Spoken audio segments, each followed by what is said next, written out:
नमस्कार दोस्तों, आज हम सुनेंगे बृहस्पति जी की व्रत कथा।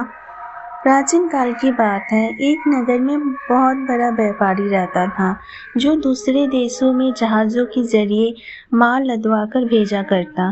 व्यापारी बहुत धन कमाता था और दिल खोलकर दान भी करता, लेकिन उसकी पत्नी बहुत ही कंजूस थी।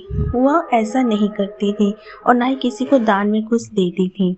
एक बार वह व्यापारी व्यापार करने के लिए दूसरे देश में गया। उसके जाने के बाद बृहस्पति देव ने साधु का वेश में उसकी पत्नी से भिक्षा मांगी। दान पुण्य से तंग आ चुकी व्यापारी की पत्नी ने बृहस्पति देव से कहा कि हे साधु महाराज, मैं इस दान पुण्य से परेशान हो चुकी हूँ। मैं अपना धन लूटते हुए नहीं देख सकती, तो अब कोई ऐसा उपाय बताइए जिससे मेरा सारा पैसा नष्ट हो जाए।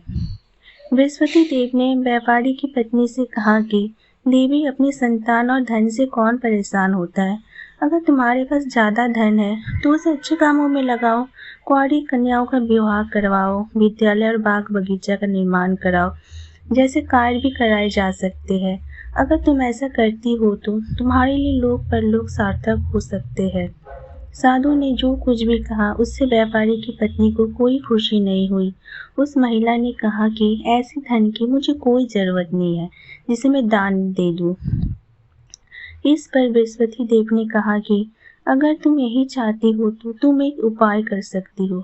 7 बृहस्पतिवार तक घर को गोबर से पोतना, अपने बालों को पीली मिट्टी से धोना, केसों को धोते समय नहाना, व्यापारी से हजामत कर बनवाने को कहना, मांस मदिरा खाना। इस तरह तुम्हारा सारा धन नष्ट हो जाएगा। जैसा जैसे बृहस्पति देव ने कहा था, व्यापारी की पत्नी ने ठीक वैसा ही किया। 3 गुरुवार ही निकले थे कि अभी उसकी सारी धन संपत्ति नष्ट हो गई। यही नहीं, व्यापारी की पत्नी की मृत्यु भी हो गई। जब व्यापारी विदेश से वापस आया तो उसने स्थिति देखी, अपनी पुत्री को सांत्वना दी और उसे लेकर दूसरे नगर चला गया। उसे नया काम शुरू किया। वह जंगल से लकड़ी काटकर लाकर उसे शहर में बेचता था। इसी तरह उसका जीवन व्यतीत होने लगा।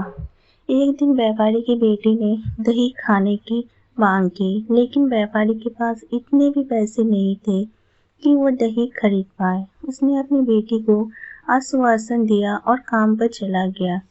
वो एक वृक्ष के नीचे बैठ गया और अपने पुराने दिनों को याद करने लगा। उस दिन बृहस्पतिवार था। उस समय बृहस्पति देव साधु वेश में व्यापारी के पास आए।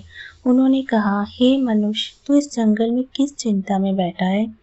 तब व्यापारी ने साधु को अपनी आप बीती सुनाते हुए कहा कि हे महाराज, आप सब कुछ जानते हैं।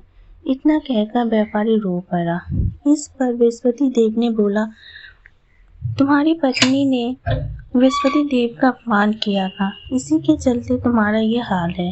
लेकिन तुम चिंता ना करो, सब सही करने के लिए तुम गुरुवार के दिन बृहस्पति देव का व्रत और पाठ करो। साथ ही 2 पैसे के चने और गुड़ लेकर जल के लोटे में शक्कर डाल देना और अमृत और प्रसाद अपने परिजनों में बांट देना। साथ ही उन्हें भी देना जो कथा सुन रहे हो। खुद भी प्रसाद और चरणामृत ग्रहण करना, तुम्हारा कल्याण जरूर होगा। साधु की बात सुनकर व्यापारी बोला कि मेरे पास इतना पैसा भी नहीं है कि अपनी बेटी को दही लाकर दे सकूं। इस पर साधु ने कहा कि जो लकड़ियां शहर से बेचते हो, अब से तुम्हें उसके 4 गुने दाम मिलेंगे, जिससे तुम्हारा हर काम बन जाएगा। हर दिन की तरह उसने लकड़ियां काटी और शहर चला गया बेचने। अच्छे दाम मिलने के बाद उसने अपनी पुत्री के लिए दही ली और गुरुवार की कथा का लिए चना गुड़ लिया और कथा करने लगा। इसके बाद लोगों में प्रसाद बांटा और लोगों में भी वितरित किया। उसकी सभी परेशानियां दूर होने लगी, लेकिन वो अगले गुरुवार कथा करना भूल गया। उसके अगले दिन वहाँ के राजा के एक यज्ञ आयोजित किया। इसमें उसने पूरे नगर के लोगों को अपने महल में खाने पर बुलाया। व्यापारी व उसकी पुत्री कुछ देर से पहुँचे, फिर भी उन्हें राजा के महल में भोजन करवाया गया। इसी बीच रानी ने देखा कि उसका एक हार था जो खूंटी पर टंगा हुआ था, जो गायब था। रानी को व्यापारी और उसकी पुत्री पर शक हुआ। राजा ने आज्ञा दी कि दोनों को कारावास में बंद कर दिया जाए। वो दोनों बहुत परेशान थे। इस परेशानी की स्थिति में उसने बृहस्पति देव को याद किया। तब बृहस्पति देव वहां आए और कहा कि यह उसकी भूल का आवाज कराने के लिए था। बृहस्पति देव ने सलाह दी कि गुरुवार को तुमने यहाँ 2 पैसे मिलेंगे, इससे चना और गुड़ मंगवाना, फिर बृहस्पति देव का स्मरण कर पूजन करना, तुम्हारी सारी परेशानी दूर हो जाएगी। जैसा बृहस्पति देव ने कहा था, व्यापारी को कारावास के द्वार पर 2 पैसे मिले। सड़क पर मौजूद एक औरत के जरिए उसने चना और गुड़ मंगवाया, लेकिन उस औरत के समय नहीं था कि क्योंकि वो अपनी बहू के लिए गहने लेने जा रही थी। फिर कुछ समय बाद एक और स्त्री आई। व्यापारी ने उसे कहा कि मुझे बृहस्पतिवार की कथा करनी है, 2 पैसे का गुड़ चना लाकर दे दो। बृहस्पति देव की कथा के बारे में सुनकर उसने कहा कि मैं तुम्हें लाकर दे दूंगी। मेरा एक ही बेटा था जिसकी मृत्यु हो गई है, मैं उसके लिए कफन लेने जा रही थी, लेकिन पहले मैं तुम्हारा काम करूंगी।